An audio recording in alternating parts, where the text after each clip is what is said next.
তার বাহিনী দিয়ে সে প্রথমে রাস্তা ব্লক করে রাস্তা এমন ভাবে কাজ করে যে মনে হচ্ছে রাস্তায় সে যানজট নিরসনের জন্য সাহায্য করছে পুলিশের পাশাপাশি, কিন্তু আসলে সে এটা না। এই পিছনে যখন জ্যামটা লাগে, এই জ্যামের পিছনে সে তখন ওখানে ছিনতাই করে বা কাউকে মার্ডার করছে কুপিয়ে, প্রকাশ্য দিবালোকে। এই আনোয়ারের একটা ক্যারেক্টারিস্টিক হলো সে কোনো মোবাইল ফোন ব্যবহার করে না, তার কোনো মোবাইল নেই, সাথে কখনো সে মোবাইল রাখে না। এক যুবকের হাতের কবজি বিচ্ছিন্ন করে তা ভিডিও ধারণ করে টিকটকে এটা প্রচার করে, এবং রান্না করার হাঁড়িতে এই কবজি সিদ্ধ করে সে এটা স্যুপ হিসাবে এটা সে পান করবে, এভাবে সে ঘোষণা দেয়। এবং এই সেই কবজি কাটা আনোয়ার। মোহাম্মদপুর আদাবরে কোনো চাঁদাবাজি, ছিনতাইকারী, কোন সন্ত্রাসী থাকতে পারবে না।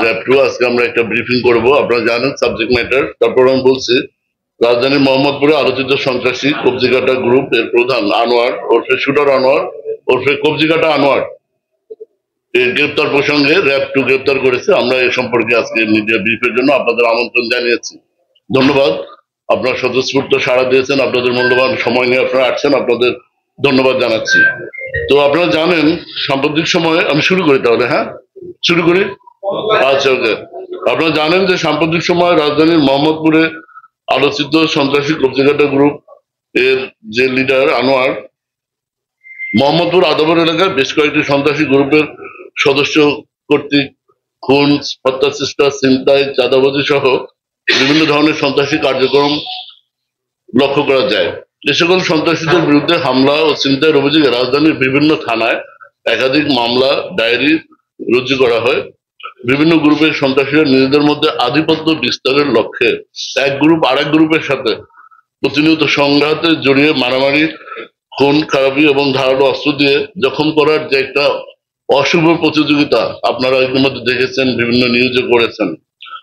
বিগত সময়ে কতিপয় সন্ত্রাসী রাজধানীর মোহাম্মদপুরে এক যুবকের হাতের কবজি বিচ্ছিন্ন করে তা ভিডিও ধারণ করে টিকটকে এটা প্রচার করে, এবং রান্না করার হাঁড়িতে এই কবজি সিদ্ধ করে সে এটা স্যুপ হিসাবে এটা সে পান করবে, এভাবে সে ঘোষণা দেয়। এবং এই সেই কবজিকাটা আনোয়ার, এবং এরপর থেকে তার নাম হয়ে যায় কবজিকাটা আনোয়ার। এই বিষয়গুলো সুশীল সমাজকে এবং আমরা যারা সমাজবদ্ধ আমাদেরকে প্রচন্ড ভাবে নাড়া দেয়।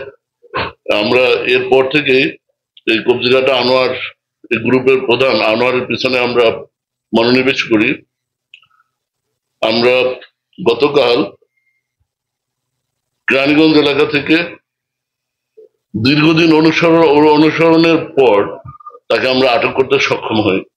এই আনোয়ারের একটা ক্যারেক্টারিস্টিক হলো সে কোনো মোবাইল ফোন ব্যবহার করে না, তার কোনো মোবাইল নেই, সাথে কখনো সে মোবাইল রাখে না। আমরা এ যাবৎ প্রায় 200 শতাধিকের অধিক মোবাইল নাম্বার পার্সিউ করেছি। ইলেকট্রিক্যাল ডিভাইস, প্রযুক্তি ব্যবহার করে আমরা চেষ্টা করেছি তাকে প্রযুক্তির মাধ্যমে নিয়ে আসে, বাট আমরা পারিনি। পরে আমরা তার পিছনে আমরা ম্যানুয়াল পদ্ধতিতে, অর্থাৎ আপনার গোয়েন্দা নজরদারি পদ্ধতি আমরা ব্যবহার করি। এই পদ্ধতিতে আমরা সফল হই। পরে আনোয়ারকে জিজ্ঞাসাবাদে সে জানায় 2005 সালে সে বাগেরহাট জেলা হতে ঢাকায় চলে আসে। ঢাকায় এসে সে প্রথমে বিশুদ্ধ খাবার পানি পরিবহনের কাজ করত। পরবর্তীতে সে ট্রাকের ড্রাইভার হিসেবে, হেল্পার হিসেবে এবং ড্রাইভার হিসেবে দীর্ঘদিন চাকরি করে, দীর্ঘদিন পেশায় থাকে। এখান থেকে এই ট্রাকের ড্রাইভার এবং হেল্পার এবং ট্রাক স্ট্যান্ড কেন্দ্রিক অপরাধ জগতে তার হাতে খড়ি। সেই ট্রাক স্ট্যান্ডে চাঁদাবাজি, মারামারি, এটার মাধ্যমে সে এই অপরাধ জগতে সে নাম লেখায়। 2024 সালের, এবং আপনারা জানেন ধারাবাহিকতায় সে আজকে এই পর্যায়ে চলে আসে। তার এরিয়া হলো সে যখন এই কবজি কেটে যখন ভিডিও টিকটক করে যখন সামাজিক যোগাযোগ মাধ্যমে ছড়িয়ে দেয়, এরপরেই সে তার কুখ্যাতি চারদিকে ছড়িয়ে পড়ে। মোহাম্মদপুর, ঢাকা উদ্যান, চাঁদ উদ্যান, নবীনগর হাউজিং, চন্দ্রিমা হাউজিং, আদাবরের শ্যামলী হাউজিং, সেক্ষেত্রে নবোদয় হাউজিং এলাকা তার নিয়ন্ত্রণে। এই এলাকায় সে আধিপত্য বজায় রাখে এবং কিশোরদের ব্যবহার করে মাদক, অস্ত্র, ছিনতাই, চাঁদাবাজি সহ অন্যান্য অপকর্মগুলো সে নিয়মিত করে প্রচুর টাকা পয়সা অর্জন করে।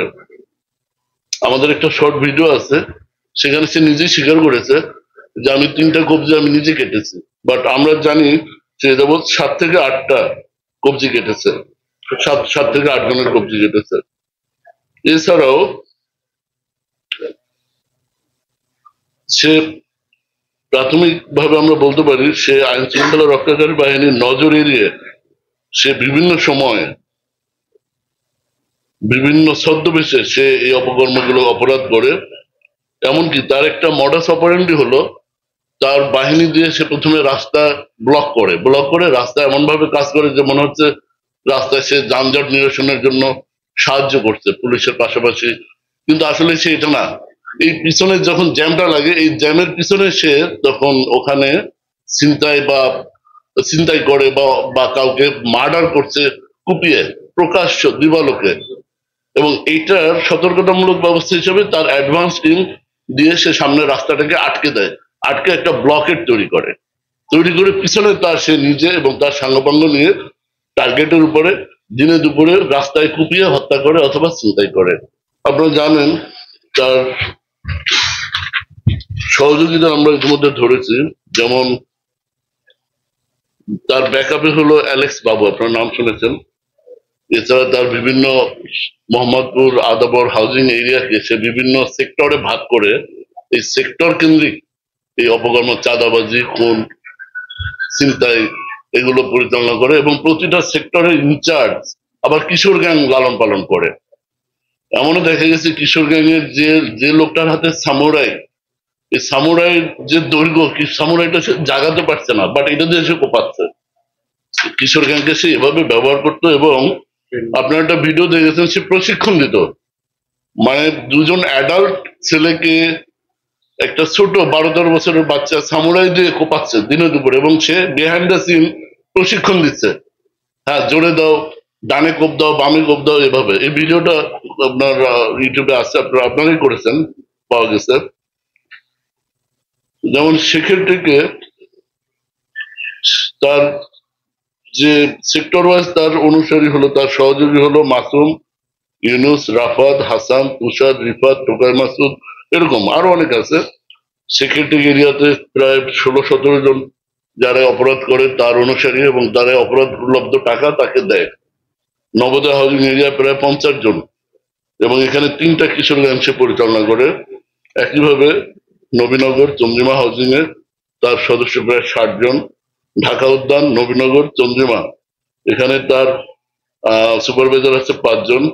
আমি সঙ্গত কারণে নাম বলছি না, কারণ আমাদের টার্গেট আছে আমরা সবাইকে, এই গ্রুপ এবং তার অনুসারী, আমরা সবাইকে আইনের আওতায় নিয়ে আসবো।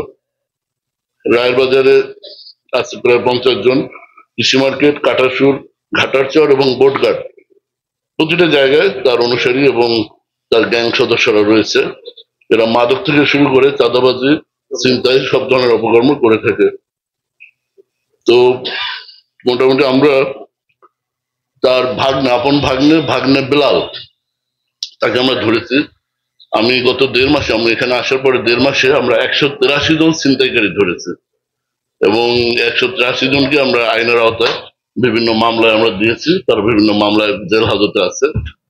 তো পাশাপাশি আমরা প্রায় 25টার উপরেই আগ্নেয়াস্ত্র আমরা উদ্ধার করেছি, 25+ আগ্নেয়াস্ত্র উদ্ধার করেছি, এবং দেশীয় অস্ত্র তো আছে, এগুলো আমরা সংখ্যা না বলি অনেক। এবং এরা সামুরাইটাকে বেশি ব্যবহার করে। একটা সামুরাই ছবিটা আপনারা দেখে থাকবেন, এখানে সামুরাইটা নেই। সামুরাইটা আপনার চাপাতি সাইজের, একটু বড়। এটা এটা এরা ইউজ করে। এটা সাথে নিয়ে আমরা এর আগে আসামি ধরেছি, ছিনতাইকারী ধরেছি, যারা তাদের শার্টের নিচে, জিন্সের প্যান্টের পকেটে সামুরাইয়ের হাতলটা রেখে এটা এভাবে বগলের মধ্যে রেখে তারা চলাফেরা করে। দিব্যি আপনি বুঝতে পারবেন না, যখন তাদের টার্গেট সামনে আসে, যখন তারা ছিনতাই করতে চায়, 4-5 জন মিলে মুহূর্তের মধ্যে এটা বের করে এলোপাথারি কোপায়। আপনারা অনেক ভিডিও আমরা দিয়েছি, ভিডিওগুলো দেখবেন তারা কিভাবে এই সামুরাইটা ব্যবহার করে দিনে দুপুরে প্রকাশ্যে অপরাধগুলো করত। আমরা আশা করি মোহাম্মদপুর আদাবর কেন্দ্রিক এই সন্ত্রাসী যে গ্রুপগুলো, এদের তৎপরতা আমরা একদম বন্ধ করে দেব।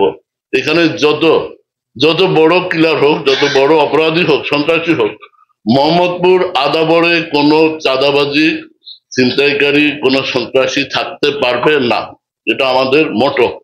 আমি আগেও বলেছি আমরা এই উদ্দেশ্যে কাজ করে যাচ্ছি। মোহাম্মদপুরের যে সামাজিক পরিবেশ একটা ঐতিহ্য আছে, এই ঐতিহ্যকে আমরা সুস্থ সামাজিক পরিবেশ আমরা ফিরে আনবো, এটা আমাদের অঙ্গীকার। একটা প্রবলেম হলো মোহাম্মদপুর এরিয়াতে যোগাযোগ ব্যবস্থা উন্নত হওয়ার কারণে এই পাশেই হলো আপনার বুড়িগঙ্গা নদী এবং এর ওপারে হলো কামরাঙ্গীর চর। এরা অফ টাইমে যেমন সন্ধ্যার পরে বা বিকেলে বা ভোর রাতে একটা মোটরসাইকেল নিয়ে 10 মিনিটে টান দিয়ে ধানমন্ডি এলাকায় আসা যায়, এসে এরা অপরাধ করে আবার মোটরসাইকেল নিয়ে টান দিয়ে চলে যায়। এবং নদীর পাড়ে কামরাঙ্গীর চর ওই এলাকায় আপনারা জানেন যে নদীর পাড় সংলগ্ন ছোট ছোট বালু বোঝাই বোট থেকে ছোট ছোট কড়াইল বস্তির মতো ছোট ছোট টিনের ঘর আছে। এই ঘরগুলো ওদের হাইডিং প্লেস, এখানে ওরা হাইড করে। তো আমরা এগুলো নজরদারিতে নিয়ে এসেছি। আমরা এই যেমন কবজিঘাটা আনোয়ারকে আমরা গ্রেপ্তার করতে সক্ষম হয়েছি, এভাবে এখানে যারা অন্যান্য যারা শীর্ষ সন্ত্রাসী আছে আমরা একে একে সবাইকেই আইনের আওতায় নিয়ে আসবো। এটা আমি একটা মেসেজ, এটা এবং এটা আমাদের একটা অঙ্গীকার, আমরা এটা করব। কারণ এই ঢাকা সিটি কোনো সন্ত্রাসী থাকতে পারবে না, ঢাকা সিটিতে কোনো সন্ত্রাসীর আবাসস্থল হতে পারবে না। আপনারা কি বলেন? ইনশাল্লাহ, ইনশাল্লাহ। আমার পক্ষ থেকে শেষ। এবার আপনারা যদি কোনো কোয়ারি থাকে প্লিজ। আলামত নিয়ে এসছেন?